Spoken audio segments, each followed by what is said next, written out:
Mapagpalang araw, kaibigan. Ito po ang inyong kaibigan kay Jesus, Brother Manny Bautista. Minsan pa, tayo po ay mag-aaral ng tungkol sa salita ng Diyos. Ayon sa kasulatan. Ang gamit ko pong Biblia ngayon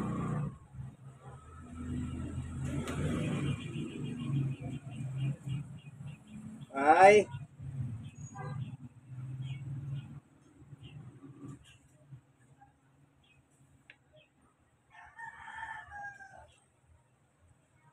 Diglot ng King James.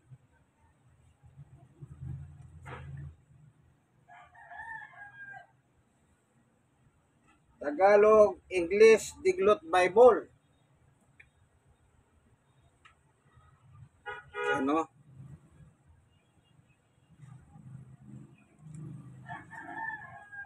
Siya ang ating gagamitin sa ating pag-aaral patungkol sa salita ng Diyos. Alam niyo po, sa panahon nga natin ngayon, ay masyado na pong talamak ang pamumulitika. Yung mga problema ng taong bayan sa Pilipinas at saka yung mga problema sa teritoryo, hindi natin napapakinggan ang gobyerno. Ang gobyerno po mayroong kongreso, senado at kongreso. Pero nangyayari po sa aking panonood araw-araw ng mga national news at saka iba't ibang mga vloggers, nakikita ko po yung pamumulitika na lang ng tao na dapat sana bigyan nilang pansin yung kahirapan. Walang patumanggang pagtahas ng mga bilihin. Yung mga bilihin na yan, pang araw-araw. Food consumption, ika nga po. Kinakain ng taong bayan araw-araw. Nakapagtataka naman, maraming ani, konting ani, kung ano man yan, tumatahas ang mga bilihin na pangangailangan ng taong bayan. At yan ang hindi nakikita ng Kongreso. Kung hindi nakikita ng Kongreso ngayon, yung pagkakapirahan nila, yung ikasisikat nila, wala na po silang hinatupag kundi politika, politika, politika. Na kapag dumarating ang eleksyon, sinusuyod nila ang bawat sulok ng barangay upang iboto sila. Pero kapag naiboto na sila, nahalal na sila, ayun, yung kanilang self-interest ang kanilang inaasikaso. Katatapos lang ng eleksyon, yung pangsunod na eleksyon naman ang pinupuntirya nila. Kaya yung mga taong bayan nananatiling nasa kahirapan, yung mga nakaupo sa posisyon, patuloy na yumayaman. Kasi po ginagawang pera yung mga maihirap. Kawawa po ang aming bansa, ang bansang Pilipinas, sa kamay ng mga ganid na politiko na walang kabusugan para silang mga hayop buwaya. Nagdudumilit na po ang katotohanan, pero wala pa rin. Wala pa rin. Ngayon, ang ating titignan dito sa Biblia, yung nakasulat dito sa unang Korinto na sinulat ni Apostol Pablo ay sa Roma.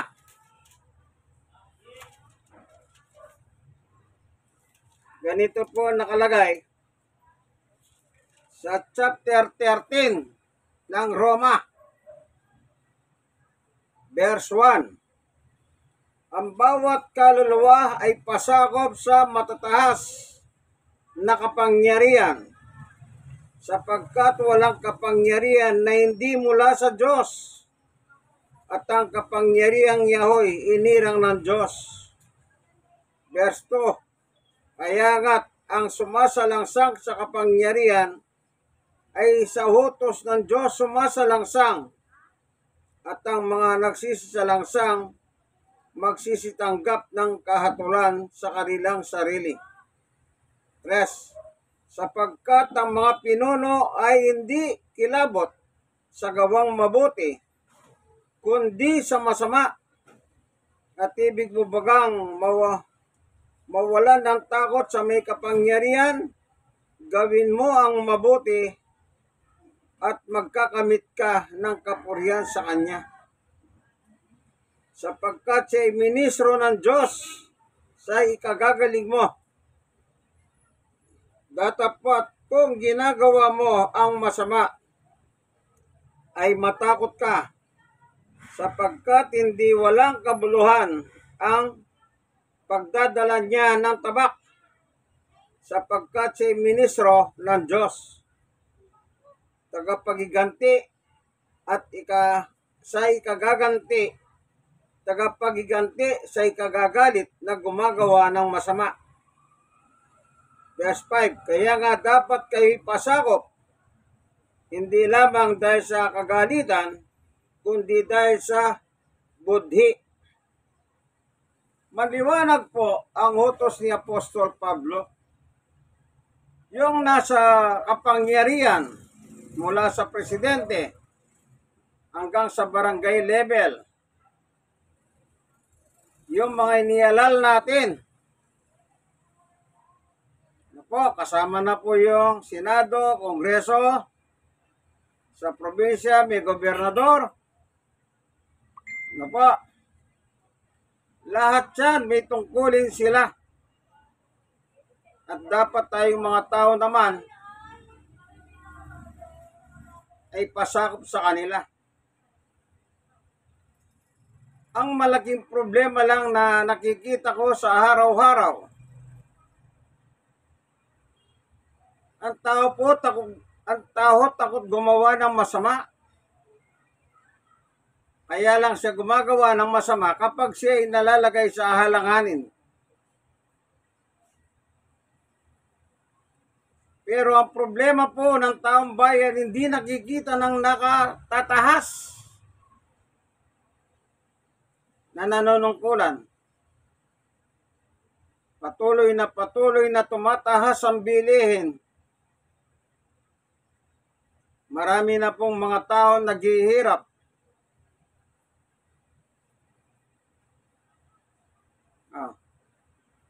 Nagpapasak naman sila naman sa mga pinuno. Bakit ko nasabi nagpapasak po ang mga Pilipino? Sumusunod sila sa alituntunin ng gobyerno. Paano naman yung taong bayan? Ang taong bayan ngayon ay pinaglalaruan ng mga politiko. Namumulitika na naman sila. Rally dito, rally doon. Kung ano-ano ang tawag nila sa kanilang mga rally. Prayer rally. Pagkatapos makikita mo yung leader nila walang ginawa kundi minumura yung nakahupo sa gobyerno. Ang mura niya pa yung pihay.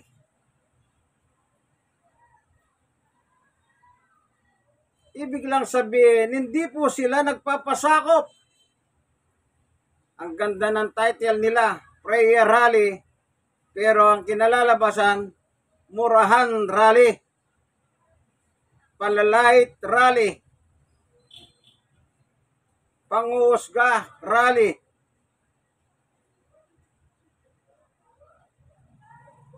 Hallelujah.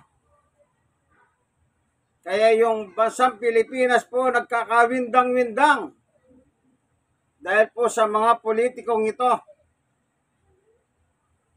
Hindi naman lahat, pero sa akin nakikita sa ngayon, talagang pangkat-pangkatin na po sila. Sinabi ko nga po sa inyo, nagdudumilat na ang katotohanan. Pero wala pa po silang ginagawang aksyon. Saan ka nakakita? Nagsitahasan ng presyo, sibuyas, lahat.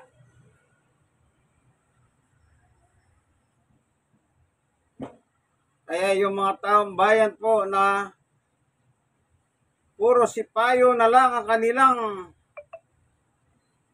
ewan ko. Kaya nangyayari ngayon, hindi na po natutupad itong utos ni Apostol Pablo na dapat ang mga tao ay nagpapasakop. Kung lahat lang ng tao magpapasakop sa gobyerno, di sana po mahayos po ang takbo ng gobyerno. Ayaw po nilang makipagtulungan sa gobyerno kasi po meron silang sariling agenda. Nakakasawa na po ang mga nanunungkulan na ganito. Mga batas na hindi na po nila sinusunod. Halimbawa na lang po sa mga barangay. Meron pong ipinasa ang Manila Council na dapat pagdating ng alas 10, lahat ng kabataan ay nasa loob na ng bahay. Pero nangyayari ngayon, hindi po nila naipapatupad dyan. Kasi po, butante rin naman ang pamilya nila. Bawal mag-inuman sa kalsada. Nagiinuman po hanggang madaling araw. Hindi po masaway ng barangay kasi butante din po sila ng barangay. Mahingay, bidyoke, kantahan. Binibigyan lang po sila limit time ng alas 10 ng gabi. Kung minsan po lumalampas na, hindi pa rin sila nasasaway kasi po butante sila ng barangay. Kaya po ang bansang Pilipinas ay kawawa. Dahil po mismo ng mga namumuno sa ibaba, hindi sila nagpapasakop sa nakakatahas sa kanila.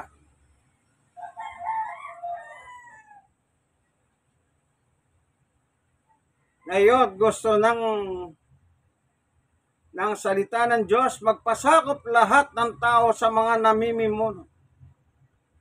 Yan lang hindi ka gumagawa ng krimen, ay isa ng pagrespeto, pagsunod sa mga namumuno yan. Pero, yun nga po, sabi ko nga po sa inyo, ngayon wala nang respeto sa isa't isa. Minumura yung nakahupo. Yung mga nanunungkulan, minumura ng kapwa politiko. Minumura sila ng pihay. Pero wala po silang ginagawang anumang aksyon. Kaya parang naging masama man ang magmura sa kapwa ay nagiging matwid sa paningin ng ibang tao. Kaya yung mga ibang tao, minumura na rin ang gobyerno. Kasi nga po, hindi nila sinasaway. Kaya yung mga taong namumulitika, minumura ang gobyerno. Tignan natin siya, unang Korinto. Si Pablo pa rin po. Ano naman sabi ni Apostol Pablo? Dito po sa unang Korinto 6:9-10.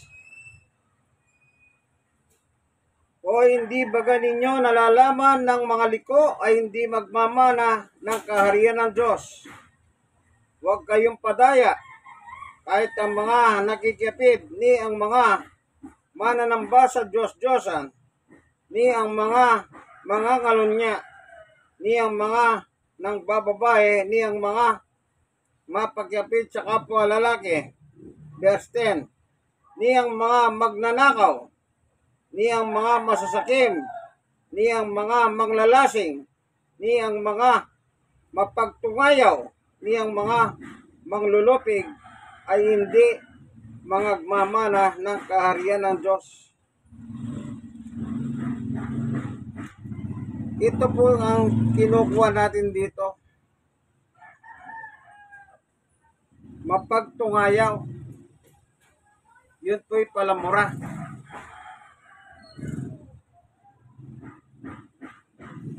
Minumura po ang gobyerno, ang mga namumuno. Dahil hindi naman sinasaway ng namumuno. Yung tagasunod ng nagmumura, minumura na rin ang gobyerno. Kumbaga po, parang nagiging tama na ang magmura ka sa gobyerno o magmura ka sa iyong kapwa. Wala naman palang sasaway sa kanila. O, anong sabi ni Apostol Pablo? Mapagtungayaw. Sa English po, ibig sabihin na mapagtungayaw ay ito, verse 10. Nor thieves, nor covetous, nor drunkard, nor reviler. Yun po sa English, reviler. Ang ibig sabihin po na reviler, sa wikang English Dictionary, revile, abuse with word, manlalait, mangupasala, mangalimura, magmura. So sa madaling salita, yun po, minumura, nilalait, minamata ang gobyerno. Dahil ang gobyerno wala namang ginagawa laban sa kanila. Parang pinapayagan ng gobyerno ang pambabastos sa gobyerno. Ano kaya ang dahilan? Baka meron silang tinatanaw na utang na loob. Kaya hindi nila masaway. Panghalipusta.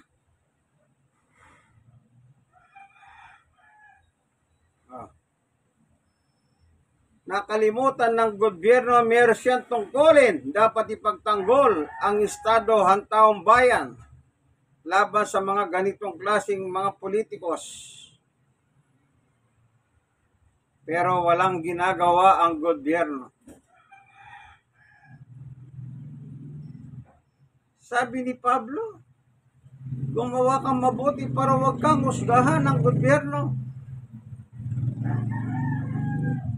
Ibig ba sabihin, pag minumura mong gobyerno, mabuti po pala yun? Kasi ang gobyerno, pinapayagan niya ang ganyang klaseng asta ng taong bayan sa kanya. Ano yan? Hindi pagpapasakop sa gobyerno yan. pangwawasak sa gobyerno. Pag winawasak mo ang gobyerno, winawasak mo ang bansang Pilipinas. Parang vapor, parang bangka, parang barko yan. Pag pinatay mo ang kapitan ng barko, para mo na rin pinatay ang lahat na nakasakay doon sa barko.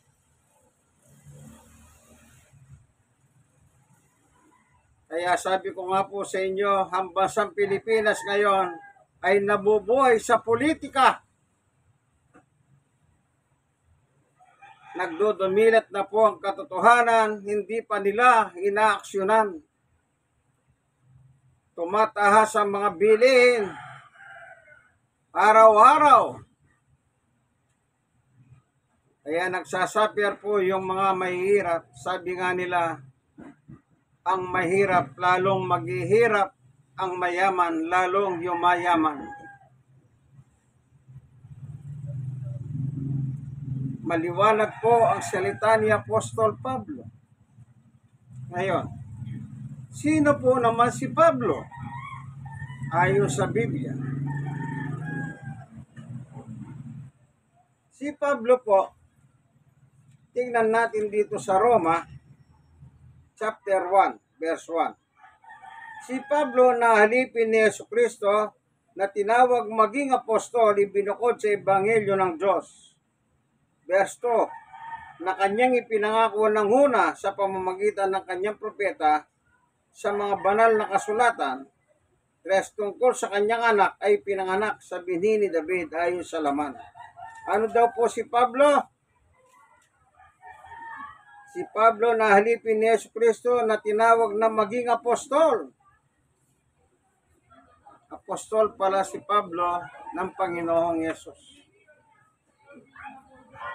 Kaya yung sinasabi ni Pablo, parang si Jesus na rin po ang nagsasalita. Kasi po ang mga apostol ng Biblia ay tagapagsalita ng ating Panginoong Yesus.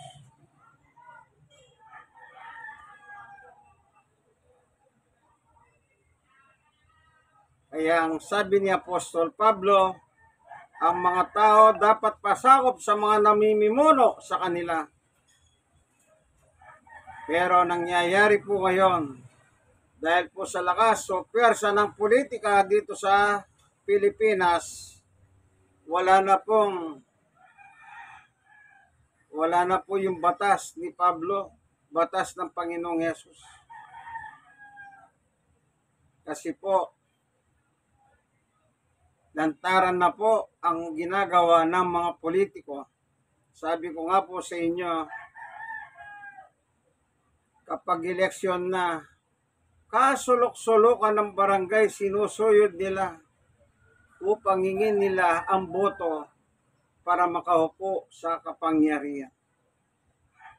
Pag naupo naman sila sa kapangyarihan, hindi na po mahagilap ni Juan de la Cruz. Hindi na po sila malapitan, hindi na sila mahingan ng tulong. Ganyan po ang nangyayari ngayon sa bansang Pilipinas. Ginagawa pong kasangkapan ng taong bayan, especially yung mga mahihirap. Yung mga taong mahihirap, lalo po silang nababahon sa kahirapan. Kasi po, yung mga hinilal na nasa tungkulin, hindi po nila marisolba ang mga problema ng maming bansa. Walang patumanggang pagtahas ng mga bilihin sa lahat. Hindi naman po tumataas ang sweldo. Hindi naman po tumataas ang anuman. Kaya tuloy-tuloy po ang kahirapan ng bansa. Yan dahil po sa mga politikong ito, imbis na sila po ang umayos ng aming bansa, sila ay parang sarsuela, sabi nga ng iba. Kanya-kanya po kasi sila ng pangkatin. Grupo dito, grupo doon. Panunuligsa doon, panunuligsa rito. Uhaw sa kapangyarihan. Sakim sa kapangyarihan. Matakaw sa pera. Matakaw sa kapangyarihan. Hindi po ipinapaliwanag ko saan nila dinadala yung mga bilyon-bilyon perang dumaan sa kamay nila.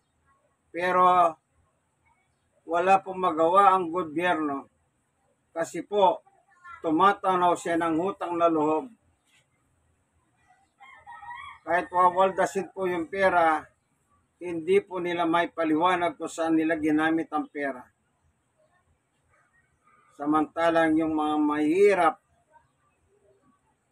walang gamot, walang kunwari lang, libre ang medical. Pero sa totoo lang po, sa totoo lang, wala naman talagang gamot na libre.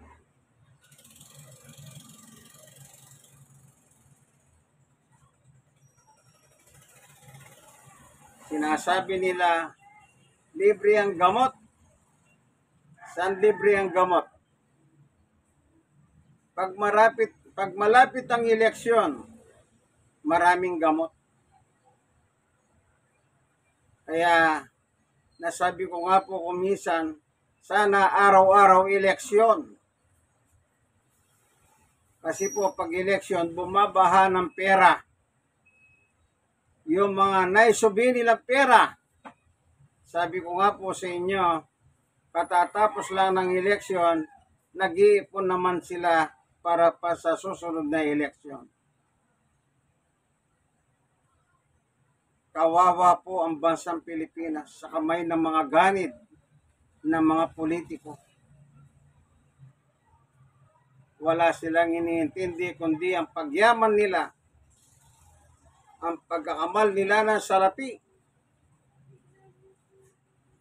Wala po silang takot sa Diyos.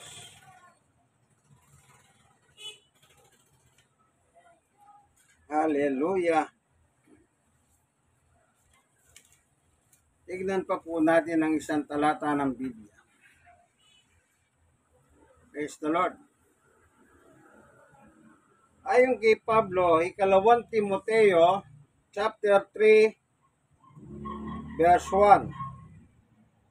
Dapat alamin mo ito na sa mga huling araw ay darating ang panahong mapanganib, sapagkat ang mga tao ay magiging maibigin sa kanilang sarili. O, kita nyo po. Maibigin sa salapi. Ano daw ang tao? Maibigin sa sarili, maibigin sa salapi. Mayayabang, mga mapagmalaki, mapagtungayaw, ayan, palamura.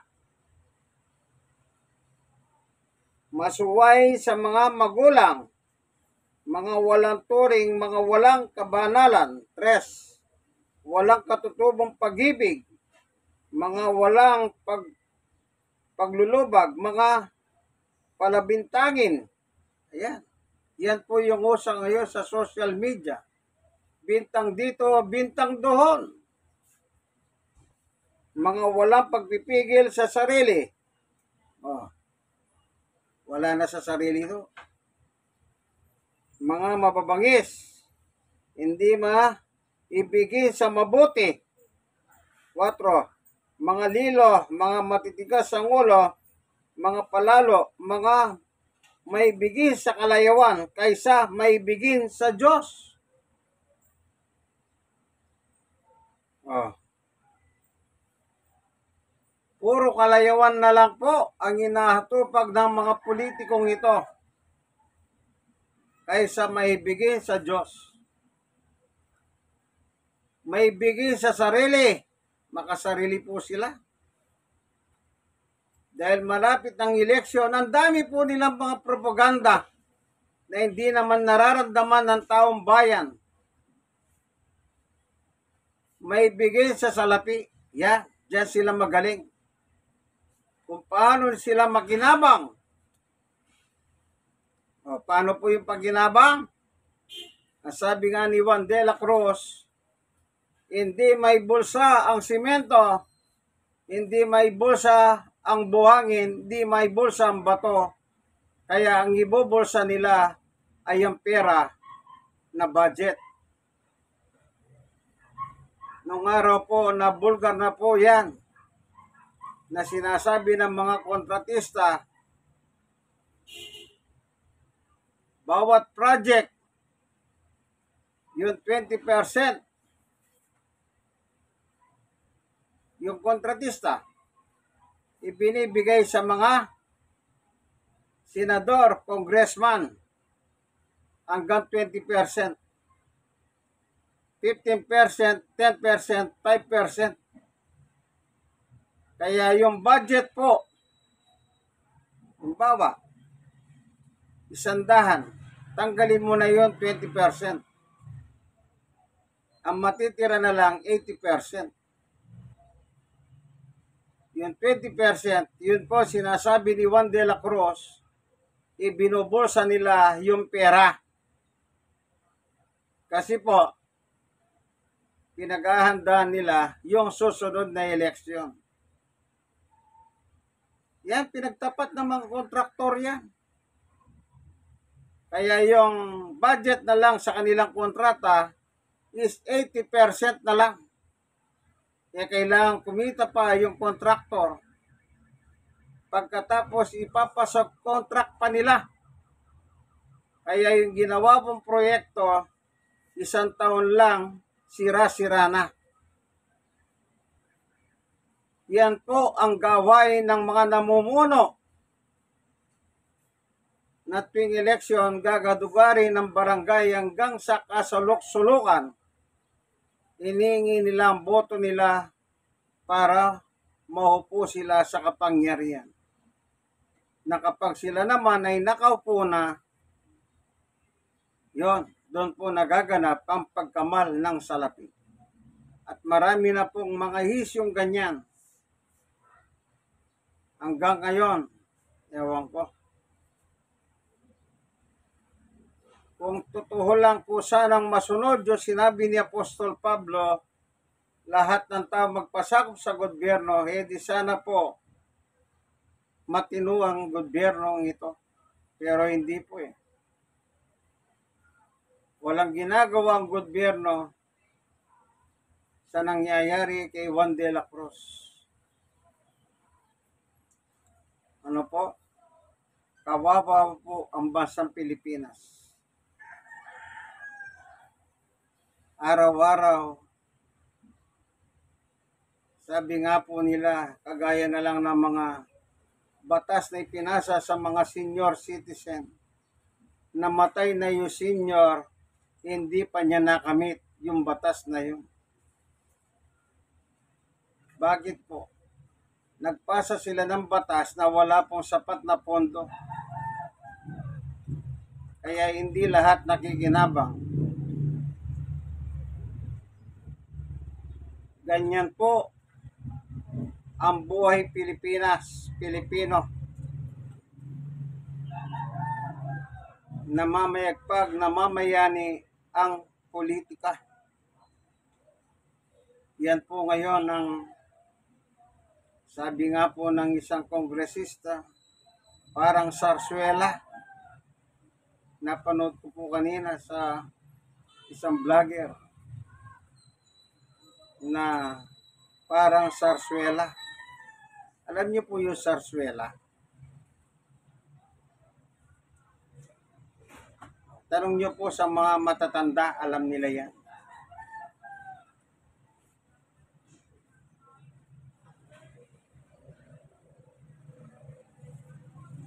Ako. Sige po, ano?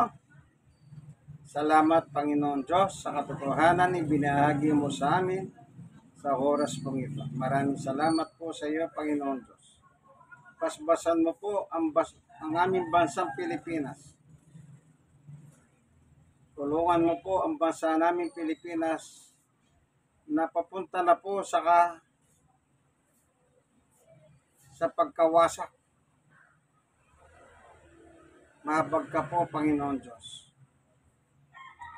Ito po ang aming kahilingan sa ngalan ng Panginoong Yesus. Amen. Kaibigan, alam mo na yan. Like. And share ng share. Kayo nasishare naman po, i-share nyo rin po sa iba. Malay ninyo, makapulot sila ng biblical teaching.